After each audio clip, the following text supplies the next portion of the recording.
It's time for your board game news roundup for the week of April 2nd, 2018 from Roll for Crit. Happy Passover, happy Easter, and happy spring to everybody, and buckle in for some news. Today is April 2nd, which of course means that yesterday was April 1st, April Fool's Day, and as such, many websites and other organizations, including some board game publishers, had their own April Fool's jokes to share. Some of the highlights that we found: Bezier Games announced their brand new New York Slice Legacy, which is a version of that pizza-themed game which uses real pizza, including shuffling up slices of pizza and handing them out to people. PlayStation announced PlayStation the Board Game, which was kind of a dig at board games and an ad for themselves in a weird way. There was also a brand new store of Snakes and Lattes, the board game cafe up in Canada, called Flakes and Lattes, which was cereal-themed. All around cereal. Did you happen to catch any? Would you go to Flakes and Lattes? Would you buy Slice Legacy? Does that sound good to you? No, Slice Legacy, if it came with actual pizza. Yeah, I think you might have to buy your own pizza. Yeah. There was also a, maybe the best one not mentioned so far, a brand new expansion for Splendor. Instead of Cities of Splendor, Kitties of Splendor. I actually thought that was a play on kitties in a blender. No, Kitties of Splendor, but it could work for both. Of course. I don't see why it brings the two games together. Why discriminate? It's April Fool's I think Day. the best April Fool's was a certain little video released. Yeah, we had our own. We had our own fun April Fool's Day. Watch our How to Pronounce Board Game Titles video if you missed that. Oh, it's not a joke though. Those are actually how you're supposed to pronounce those games. Yeah, it's not a joke. It's a coincidence that it came out on that same day. In a surprise twist from what we've seen from most board game companies, Ninja Division has announced that it is going to leave the Kickstarter arena. In an announcement earlier this week, they have said that due to toxicity and also their eyes bigger than what they can do, they've decided to leave the Kickstarter area. They don't need that funding anymore. That may not be completely out of Kickstarter, but if they do Kickstarter, it's going to be a much smaller project, which they pretty much can have already done and ready to go by the time the Kickstarter ends. At first, reading this, when I first saw it, I'm like, okay, that's nice, because a lot of us are a little annoyed to see the big companies on Kickstarter. I know we talked a bit about AEG, some of their Kickstarters have been on, and especially when you pay for the stretch goals. Yeah. But this apparently has to do more with some of their previous Kickstarters and some not so good results. Yeah, there was kind of a backlash to this statement from people who were customers of their Super Dungeon Explorer Legends Kickstarter, which apparently has had trouble delivering to all of its backers. So some people are thinking maybe this is a reaction to that they don't want to take the criticism or something like that. I do think there's both sides have good yeah, points. Absolutely. I mean, first of all, I have backed them on one project. I think only one, and I do have it. And for you, it was a good experience. I mean, I don't know if it was delayed or not. I'm the kind of person who's fine letting it push, as long as I know it's coming. I have had some Kickstarters, some of them were reasonably priced, not like a small $20 one, that they're just gone. Like, in the wind. So, I've had my good and my bad. So that's definitely a big issue, Kickstarter, especially as it's growing bigger. It's I feel like gonna have to start thinking about the company, or Kickstarter as a company. And we shouldn't let them out of the clear if they failed on a project poorly. I remember Protos. Sure. Remember, that was a big one that's had a lot of flack. Absolutely. Yeah, we've talked about that. But as you said, Salute has had its share of controversy. On the other hand, the internet is not a place it's known for flowers and very nice talk and balanced, thoughtful reactions. Yeah, like nothing they said I think is necessarily untrue. Right. I don't know if it's really grounds to leave Kickstarter forever with their projects. Like, I guess... That's what I think it's them saying, at least I assume it's more on, look, don't expect to see our stuff on Kickstarter anymore. We're going to still make games. And I like that too also, because that's also, you see a lot more that's exclusive on Kickstarter. I mean, I'm beating a dead horse here. Right. So I understand that, but it does, just the way it comes off, and as you said, it does seem a bit more or less of a, we're taking those steps to get away from Kickstarter because we can, because we're a big enough company, to more of, we're doing damage control. Yeah, I mean, maybe they could have been a little more diplomatic in their statement, but it sounds like ultimately it's kind of a win-win if they didn't like Kickstarter and people backing them didn't like backing their Kickstarters. They'll just do it through their own channels and everyone will probably be happier in the end, right? And so I think it's going to work out for both parties. It is funny though, like you said at the top, how it's seems to be the opposite trend of the rest of the industry. So, right. Yeah, I don't know which side will win out, but right now it seems like the Kickstarter side is still in the lead. It recently became known that the CIA was using its own in-house designed board games to train its agents, and through the Freedom of Information Act, a couple of those games have now become available to the public. You can actually go online and find these games with all the materials required to print them out, read the rules, and play them if you're able to parse the information. They're not the most organized things I've ever seen. But there are two games. One is called Kingpin, and one is called Collection. Kingpin is all about trying to basically get the head of some organization, some dictator, and stop him. And Collection is interesting because it's more of a teaching people how to problem solve within the industry. It was like you have to play cards for this particular type of problem, and then the other players will have a chance to play cards to stop you on that front. And then it's really interesting to read these. If you look these up. Yeah, we haven't had a chance to play them yet. Yeah, we haven't played them, no. We're hoping to, and then bring you more detailed video about them. It's not that big of a surprise if you think about it, because some of the most common games I think most people talk about and play out when you get past the first Catan, Monopoly, those ones you see are very social deduction games.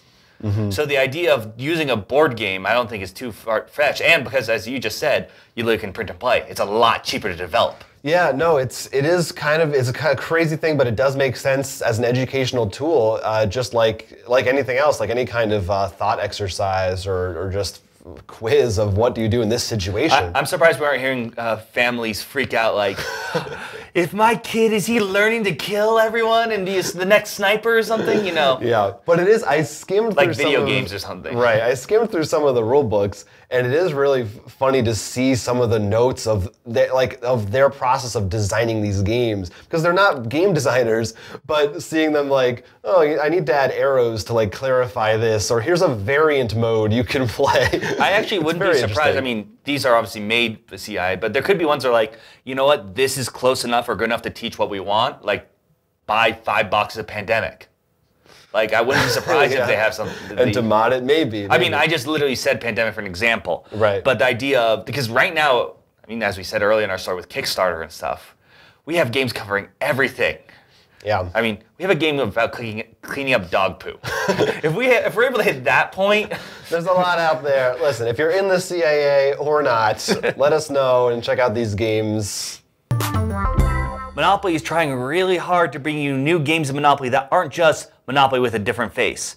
This new one, Monopoly Gamer, which we've talked about a while back, is now out at GameStop, surprise, of Monopoly Gamer Mario Kart Edition. This one is based off the Mario Kart series, and which features power-up items such as the green shell, red shell coins, or the ever-loved blue shell. In addition, Pass and Go lets you draw a Grand Prix card in which you can pay to take part in a race, and you'll find out what place you ended up in the race by rolling dice. Which actually probably in some people's experience in Mario Kart might be pretty accurate. That's a good point that I hadn't thought of. It does sound super kind of lazy. We didn't play the original Monopoly Gamer, although it kind of had somewhat positive reception, it seemed like. But yeah, when I read that, like, oh, you get to take part in a race, then everyone just literally rolls a die. Like, that's the least interesting way to take a race in a game. But I kind of like the idea. Isn't that pretty much Formula D is just rolling a die? Kind of is, yeah. It actually literally is what that game is. I do like the idea of throwing a green shell at the person in front of me and making them lose money on a Monopoly board. That's pretty funny. Well, of course, the blue shell is just going to be hilarious. You just see the one friend draw a card, just look at who's in first and smile, and they're just like, don't you dare. Don't you dare. If you really want to see your friends the angriest they've ever been, the two things you need to combine are Monopoly and Mario Kart. And specifically the blue shell from Mario Kart. They've made it's a bad decision. Clank has a new expansion available right now called The Mummy's Curse. Clank is the deck building game where you're moving around a board trying to collect better treasure than your opponents. And this new version of the game adds a whole new board. So there's new maps that you can play on. It's double-sided just like in the original game. And of course there is a mummy in there that you could try to encounter for yourself or just avoid them. They might mess up your day. And of course a bunch of new adventure cards for your decks and so on. That is available now. Clank is a game that we like. This is the second expansion available for it. Yeah, and what sounds interesting is, I believe in the description said, you can defeat the mummy to avoid the curse. So it sounds like pulling from the whole mythology of when we first found mummies' tombs, we thought they were curses. And the idea that, because in the regular Clank, we haven't played Space or the Water expansion, we should mention. That is true. But in the original one, the dragon just blew up everything in essence. So this sounds like there's a bit more fighting back against what it does. So that it's pretty cool because it's not just, we brought you Clank with an Egyptian theme on top. Sounds like there's actually some difference. Yeah, that could definitely change things up a bit. This is an expansion, again, to clarify. Unlike Space, it is not standalone. You do need the original one to play it. But it's Clank.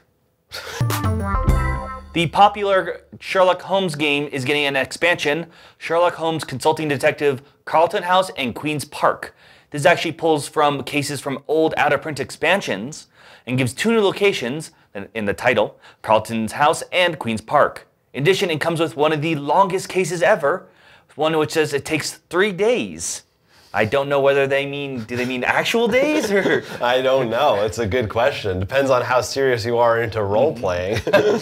Yeah, but it sounded like a good set, and this is, like the other expansions, one that you don't need the base to buy, so you could just jump in with these, I believe it is 10 new cases? 10, yes. And I also like this whole series that they're doing, including, it counts the Watson and Holmes game. Actually are meant to sit very nicely together on the shelf. I do have those. We haven't fully finished all of them, but we have enjoyed our experiences with them. Yeah. And I mean, that's sort of our bread and butter, these kind of the deduction puzzle. Very much so, and the new locations too sounds interesting because they're actually new maps. Maybe that's why the cases take so long, because you're going actually between multiple locations in one sitting. And another release this week from IDW Games, you've got Dragon Ball Z Perfect Cell, which is a dice rolling game based on the Cell saga from the DBZ franchise. So you and your buddies can get together and try to defeat the evil android with all your Kamehamehas and your, I forget like any of the other names of moves from that show. There was a disc. Yeah, I was thinking the disc one. And there's more beams, different beams. Well, it's just in time. I know Dragon Ball Z Super. No, Dragon Ball Super. It's not Dragon Ball Z Super. Dragon Ball Super just ended, I believe. And the movie, I don't know when that's coming out, but I know a new movie's coming out. There will always be another one in the works, so yeah, get it just in time for that. And finally, 2 new games join the list of board games that have digital versions. These released on Steam, Flashpoint Fire Rescue and Through the Ages. We actually talked about a long time ago about Flashpoint actually being on not Kickstarter, but I believe Fig, you said it was? Fig, yeah. The Double Fine crowdfunding platform. And it looked pretty cool. It's got like more 3D interactive models to it. So I feel like either of those games, I mean, I like them.